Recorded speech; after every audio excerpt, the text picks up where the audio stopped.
Oke baik, Assalamualaikum warahmatullahi wabarakatuh Bapak Ibu Guru yang terhormat. Jumpa lagi di channel Guru Abad 21 Media Informasi dan Edukasi, channelnya para guru di Indonesia Bapak Ibu. Nah, di video kali ini ada agenda nih untuk rekan-rekan guru ya. Ini berlaku untuk semua guru, tapi khusus untuk guru non-ASN ini statusnya dianjurkan ya. Nah, ini deadline-nya 29 Februari 2024. Kita mulai pembahasannya Bapak Ibu. Apa yang akan kami sampaikan ini berdasarkan edaran resmi dari pihak Kementerian Pendidikan. Jadi informasinya dijamin valid. Nah, baru-baru ini Kementerian Pendidikan memposting beberapa flyer, beberapa dokumen yang isinya penjelasan, yakni tentang memahami persiapan observasi kinerja. Jadi Bapak Ibu, kan observasi kinerja ini dipastikan sesuatu yang baru di tahun ini.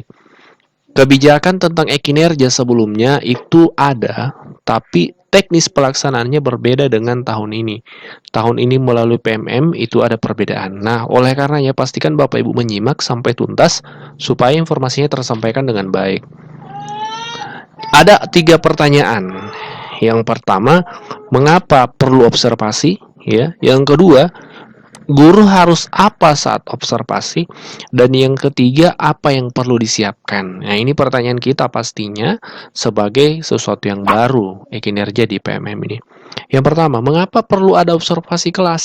Ya, jawabannya adalah observasi kelas ini membantu guru dan Kepsek untuk mengevaluasi dan merefleksikan proses pembelajaran di kelas. Hal ini membuat pengelolaan kinerja guru menjadi lebih relevan. Kemudian, apakah guru tetap mengajar seperti biasa? Jawabannya betul. Saat observasi, guru tetap mengajar seperti biasa agar kepala sekolah dapat memahami aspek yang perlu ditingkatkan dan diperbaiki dalam pembelajaran. Pertanyaan kedua, lantas apa yang perlu disiapkan sebelum observasi? Ada 4 tahap Bapak Ibu ya. Jadi sebelum memulai observasi, guru perlu berdiskusi bersama kepala sekolah untuk mengisi dokumen persiapan observasi di PMM. Meliputi yang pertama, target perilaku. Jadi perilaku spesifik yang ingin dipelajari dan ditampilkan saat observasi. Dari beberapa pilihan, Bapak Ibu sebaiknya memilih satu saja. Jadi yang Bapak Ibu ingin fokuskan seperti itu. Kemudian ada upaya mempelajari. Upaya yang akan Anda lakukan untuk mencapai target perilaku yang dipilih. Nah, di sini Bapak Ibu cantumkan bagaimana upaya memilih target perilaku yang dipilih tadi, yang dipilih itu. Nah, yang ketiga, Bapak Ibu menentukan jadwal observasi lewat PMM. Nah, tentu menyesuaikan dengan jadwal pelajaran di sekolahnya, dan sebaiknya sebelum memilih jadwal di PMM ini menurut kami sebaiknya diskusi dulu secara lisan dengan pihak kepala sekolah untuk menemukan jadwal bersama. Jadwal yang dimana Bapak Ibu luang ada jadwalnya di sekolah dan kepala sekolah juga tidak ada waktu atau kegiatan yang bersamaan pada tanggal itu. Jadi buat janji observasi dengan kepala sekolah antara Februari dan Mei. Jadi Bapak Ibu sudah mulai observasi bisa mulai Februari dan Mei. Karena di Februari ini Bapak Ibu harus tuntas di perencanaan atau persiapan observasinya dulu nih. Belum masuk pada observasi. Yang keempat, Bapak Ibu mengunggah dokumen, tapi ini sifatnya opsional. Opsional ini maksudnya Bapak Ibu boleh unggah, bisa juga tidak. Sunnah ya, kalau bahasa sehari-harinya. Pilihan, sifatnya pilihan. Dokumen yang mendukung observasi diantaranya RPP, modul, dan perangkat assessment Bapak Ibu, seperti itu. Jadi Bapak Ibu siapkan, kalau Bapak Ibu ada dokumennya, ya menurut kami tentu ada ya RPP ya diunggah saja, seperti itu. Jika sudah selesai, Anda dapat mempersiapkan diri sambil menunggu hari observasi tiba. Jadi untuk Februari ini, paling lambat tanggal 29 Februari itu, nah langkah ini yang Bapak Ibu lakukan, 4 langkah tadi. Ya, sekali lagi, pertama Bapak Ibu pilih target perilakunya, kemudian tentukan cara mempelajari target perilaku, kemudian tentukan jadwal observasinya, dan yang keempat unggah dokumennya RPP-nya. Tapi bisa juga tidak ya. Nah, setelah itu tahapan persiapan sudah selesai Bapak Ibu. Bapak Ibu tinggal menunggu jadwal yang ditentukan. Kalau Bapak Ibu misalnya memilih jadwal di Februari ini, maka Februari ini Bapak Ibu melakukan observasi. Kalau di bulan 3 ya di bulan 3 yang pasti jadwalnya sampai bulan Mei batas akhirnya Bapak Ibu.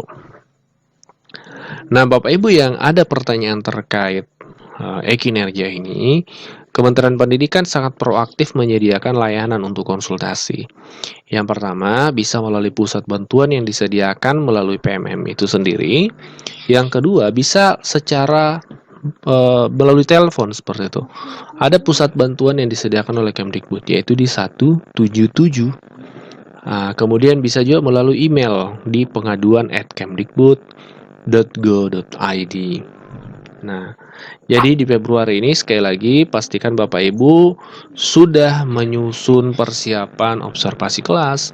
Jadi jangan juga digaspol, maksudnya Bapak Ibu langsung tuntaskan semua di Februari. Otomatis Bapak Ibu akan kewalahan sendiri ya. Lagi-lagi ada tahapan proses yang Bapak Ibu lalui secara bertahap saja, santai saja, tidak usah terlalu dituntaskan harus dalam 1 bulan, karena ada juga teman-teman guru yang pusing karena harus mengharuskan untuk tuntas dalam 1 bulan sehingga kewalahan seperti itu. Padahal alur waktu yang disediakan Kemdikbud ini cukup panjang ya. Jadi Januari kemarin itu hanya perencanaan saja. Februari itu hanya untuk persiapan observasi. Maret itu periode observasi dan diskusi tindak lanjut. Kemudian April sampai Mei itu pelaksanaan tindak lanjutnya. Dan yang kejahil Juni itu baru penilaian atau refleksi dari kepala sekolah seperti itu. Jadi nikmati saja prosesnya, tidak perlu terburu-buru, lakukan proses ya, tetap fokus pada pembelajaran. Karena observasi kelas ini kan dilakukan di kelas. Observasi kelas. Jadi Bapak Ibu yang sudah pernah supervisi pasti tidak kaku lagi karena prosesnya kurang lebih sama Bapak Ibu. Jadi persiapan observasi dilakukan mulai Februari ini. Adapun pelaksanaan observasi dilakukan Februari sampai Mei seperti itu. Oke Bapak Ibu, kita diskusi di video berikutnya. Di kolom komentar maksud kami, silakan cantumkan di kolom komentar, pastikan Bapak Ibu share informasi ini karena masih banyak guru-guru di Indonesia, terutama di daerah 3T yang akses internetnya kurang, itu belum memahami informasi secara komprehensif terkait e-kinerja ini. Oke, kita jumpa di video berikutnya. Wassalamualaikum warahmatullahi wabarakatuh.